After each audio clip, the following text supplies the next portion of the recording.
the biodistribution of this product, this messenger RNA lipid nanoparticle. Well, guess what? It distributes everywhere.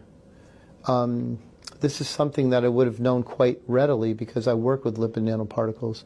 I could have told you that lipid nanoparticles, I usually say, they need a door crack, whereas a virus needs an open door. So, and a normal vaccine needs an open door. So a normal vaccine stays in the arm, pretty much, 99.9% or so, or 99%. A lipid nanoparticle needs a door crack to get out. A large majority of the lipid nanoparticle does not stay in the arm.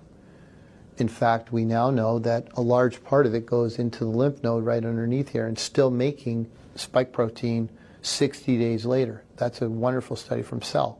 So this is something that's called pharmacokinetics.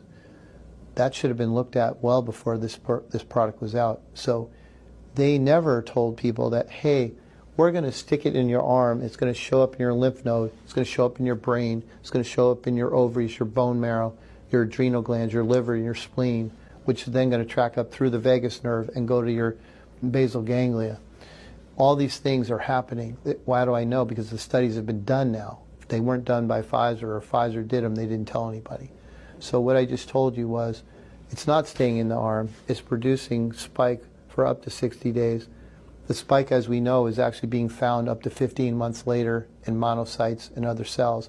It's not being degraded, all right? This is a big deal. People should know these things, right?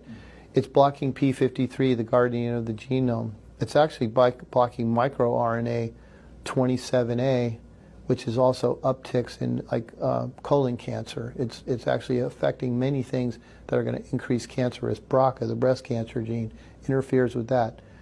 So these are things that should have been done ahead of time. Everything I'm telling you, the studies to look at this, right? These studies are done. I'm not saying anything. These are not opinions. I'm not giving you any opinions. I'm just giving you data.